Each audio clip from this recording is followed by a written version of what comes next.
Hi everybody at Praise Chapel Revival Oxnard. This is Pastor Johnny Montillo here to bring you another quick daily devotion.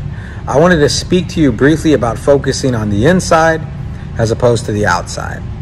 One of my favorite type of shows to watch is cooking competitions, and I especially like watching the cake building competitions.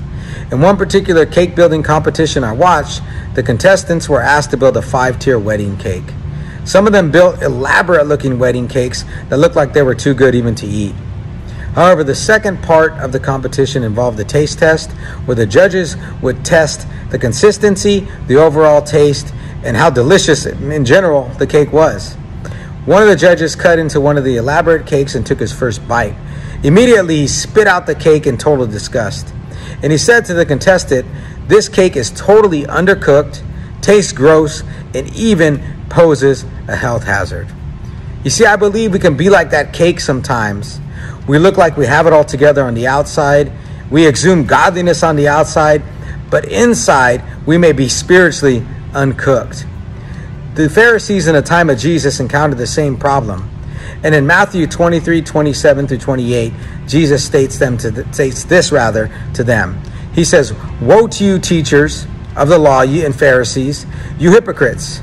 You are like whitewashed tombs, which look beautiful on the outside, but on the inside are full of bones of the dead and everything unclean. In the same way, on the outside, you appear to be people as righteous, but on the inside, you are full of hypocrisy and wickedness." Pretty crazy stuff, right?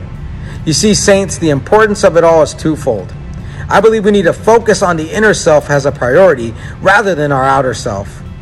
And we need to stop putting on a masquerade that we have it all together when we are dealing with troubles just like any other person. We need to have or rather cultivate a spirit of transparency in the eyes of the Lord. The judges of that show ended their assessment of the man's cake by stating, "Your cake would have been great if you would have taken the time to focus on what you were cooking on the inside as opposed to what you were designing on the outside." Let that be a lesson to each and every one of us, that we would focus on the spiritual things as opposed to the fleshly things. But most importantly, saints, I want to encourage you that God is always there to hear you in your truth, in your realness, and to see you as you are. And we never have to put on a front or masquerade in front of the Lord, ever. We can be truthful with Him. We can be honest with Him because He's a loving Father and loves to hear us in our pain, in our troubles, and especially wants us in truth. I thank you for your time, and I encourage you to get deeper into your word, to seek the Holy Spirit deeper, and to always keep your eyes on the Lord. Thank you very much.